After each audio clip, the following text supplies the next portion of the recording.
But first, I want to start off some tough news coming out about the Gator Bowl. Texas A&M pulling out of the Gator Bowl. They make the decision, I believe, through some of their protocols, they had a greater than 5% positivity rate.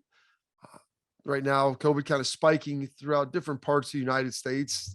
Cases rising, hospitalizations not near to the level that they were before, especially with people that are vaccinated, healthy individuals.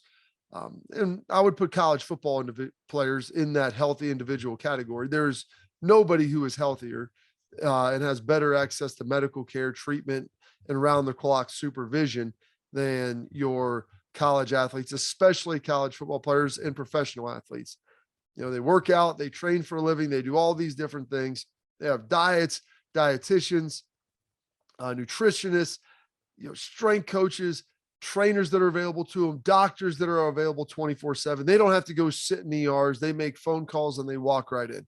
So really the level of risk for any collegiate or professional athlete is very, very minimal, especially if you play a high profile sport like football. So unfortunate to see Texas A&M not playing in the Gator Bowl. And as much as I feel for the A&M players, because it stinks for those guys, they probably looking forward to this. It's the Gator Bowl. It's not the college football playoff, but it still is an opportunity for some of those guys to play in their last game, and maybe for some of the younger guys to go out there and put their best foot forward and to begin to show what they could potentially be able to do next year.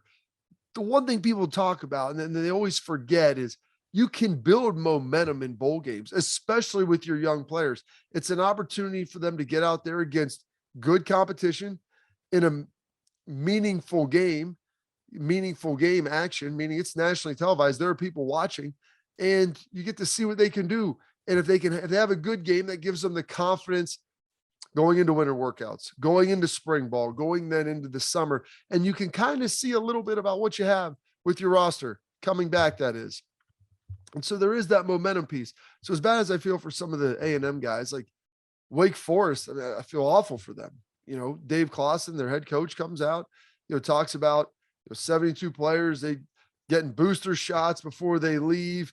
They're back in mass. And, Nick Saban talked about this too. A lot of the schools are getting back into their 2020 protocols about how they're going to operate and what they're going to do to try to protect their players. And really, it's not a player safety thing. It's just making sure that you have enough players available to go out there and play and to make sure those players have the opportunity. So Wake, losing that opportunity, and that stinks. That stinks for those guys.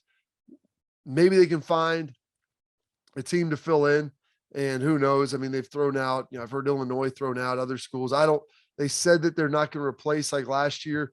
Unfortunately, the Gator Bowl, they've got a pretty substantial payout to some of these schools. And, that's going to be money that's going to be lost, but more importantly, the opportunity. And so that all happens. And then like right on the heels of that, Dan Walken, who covers college football and has done it for a while, he's paranoid about COVID and loves, and really, I think was disappointed when college football was played last year. He didn't seem excited about it, not trying to be a solutions guy and find a pathway to play. His thing was, hey, we should just go lock ourselves in our rooms and not come out and not do anything. And so, he has to take a victory lap for this.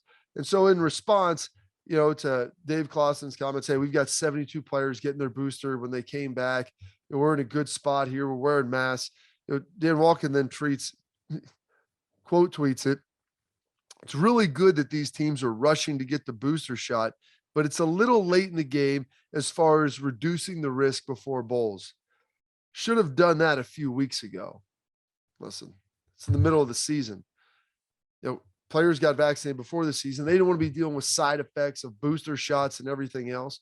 And so it's great to see Dan Walken, who covers college football, likes to spike it when bad things happen. And when unfortunate things happen, sometimes, people who, like Wake Forest and a lot of the A&M players and everything, and even the guys who contracted it, they're no fault of their own. We asked a lot of these guys to get vaccinated. They were pressured. They go, they do it. They sacrificed. Maybe some of them didn't want to get it. They do it for their team and so that they can continue to play. And now we're still with all this protocol mess where most of these guys, there's no hospitalizations for the overwhelming majority of college athletes. And to my knowledge, with the NFL, which is a little easier to track, in 2020, when there were no vaccines, there were no players hospitalized with COVID in the NFL, and none to my knowledge this year as well. And college football, I think, looks very similar to that. So Dan Wolken throwing this crap out here about, my goodness, about, it's a little late for the booster. That drives me absolutely insane, because these guys did everything we asked them to do, and they're still now losing out on the opportunity to go and cover some of these games. And people want to do it safely. They want to be responsible and make sure that they're obviously taking all the information into account. But Dan Wolken just going around it's beside me how someone could be excited and like kind of be happy when people lose their opportunity to go play a sport that they love. Unbelievable.